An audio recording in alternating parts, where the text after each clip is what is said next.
मराठी पाट्यांसंदर्भात मुंबई महापालिकेत बैठक पार पडली आहे। बैठकीत मराठी पाट्यांकरता अधिकाऱ्यांनाच 1 महिन्याचा अल्टिमेटम देण्यात आला आहे। 1 महिन्यानंतर अधिकाऱ्यांना अहवाल सादर करण्याचे आदेशही देण्यात आले आहेत। दुसरीकडे आणखी एक महत्त्वाची बातमी येते आहे संभाजीनगरमधून। संभाजीनगरमध्ये माजी खासदार इम्तियाज जलील दिसत आहेत। महापालिकेत ते गेलेले आहेत। मतीन पठाण यांच्या घरावरील कारवाईचा ते आक्रमकपणे विरोध त्यांनी केला। महापालिकेने मतीन पटेल यांच्या अनधिकृत घरावर कारवाई केली। बुलडोझरने घर पाडण्यात आलंय अनधिकृत असल्याच्या नावाखाली।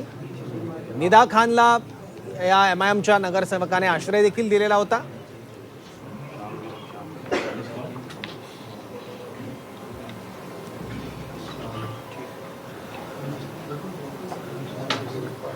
आप लोगों की वजह से आने तैयार नहीं।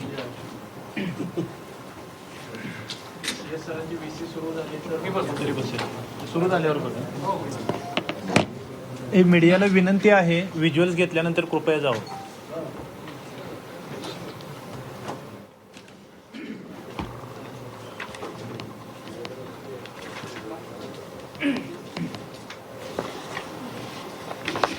माईक कशासाठी ठेवलं? जलील मतीन पटेल यांच्या घरावर बुलडोझर चालवण्यात आला होता। आपण जावं। त्यामुळे आता संभाजीनगर पालिकेत जलील दाखल झालेले आहेत।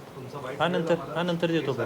येस लोकवर्गणी गोळा करून पटेल यांना आपण घर बांधून देऊ असं इम्तियाज जलील यांनी काही वेळापूर्वी म्हटलं होतं आणि आता कारवाईसाठी ते जबाबदार बाद में मैं देता हूँ ना, बाद में मैं आपको बाइट देता हूँ ना, बाद में बाइट देता हूँ। एविडेंस दे रहे हैं, आपका जवाब है तो ऑन कैमरा अगर मिला तो ठीक आहे। सर्वांना विनंती आहे की कृपया व्हिज्युअल्स घेऊन आपण जावं। नंतर आपल्याला जे काय असेल प्रश्नाचं उत्तर मी देतो।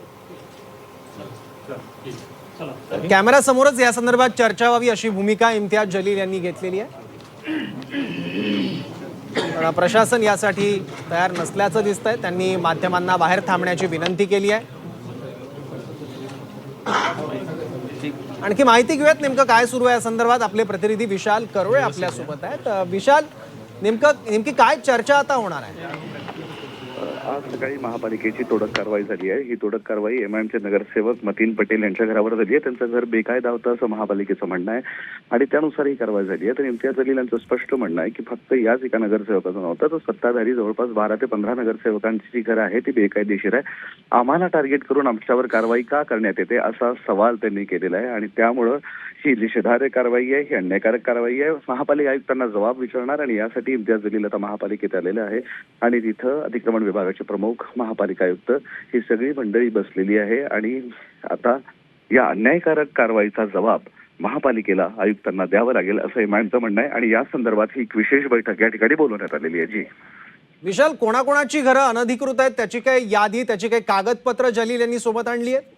याबाबत इम्तियाज जलील यांचं म्हणणं आहे की जवळपास 14 सत्ताधारी नगरसेवक आहेत, त्यांची घरं अवैध आहे असं त्यांचं म्हणणं आहे आणि याबाबतची एक यादी ते महापालिका आयुक्तांना देणार आहे आणि या सर्व प्रकरणाची चौकशी करण्याची मागणी करणार आहे। जर कारवाई आमच्यावर होते तर ही कारवाई सगळ्यांवर झाली पाहिजे आणि फक्त आम्हावरच अन्यायकारक अशी कारवाई नको, तर जो कोणी दोषी असेल त्या प्रत्येकावर कारवाई करा आणि सूडबुद्धीने कारवाई करू नका असं इम्तियाज जलील यांचं म्हणणं आहे आणि त्याच संदर्भात भेट घेण्यासाठी ते आता महापालिकेच्या दालनात आले आहे आणि आयुक्तांसोबत त्यांची या सर्व प्रकरणावर चर्चा होणार आहे। यावेळेस माध्यमांनी इथे थांबण्याची विनंती केली होती, मात्र माध्यमांनी बाहेर जावं ही आमची बैठक आहे। इम्तियाज जलील यांनी हे सुद्धा महापालिका आयुक्तांना सांगायचा प्रयत्न केला की आम्ही न्याय भूमिका मांडतोय, मग माध्यमांना बाहेर काय करताय? मात्र आयुक्त आपल्या भूमिकेवर ठाम आहे आणि माध्यमांनी बाहेर जावं। बैठक झाल्यावर आम्ही तुम्हाला या प्रकारची माहिती देतो असं त्यांचं म्हणणं आहे। जी ठीक आहे विशाल, धन्यवाद या माहितीसाठी। या बैठकीत नेमकं काय घडतंय आता पाहावं लागेल आणि त्यानंतर इम्तियाज जलील माध्यमांशी बोलताना काय माहिती देतात याकडे लक्ष ठेवावं लागेल।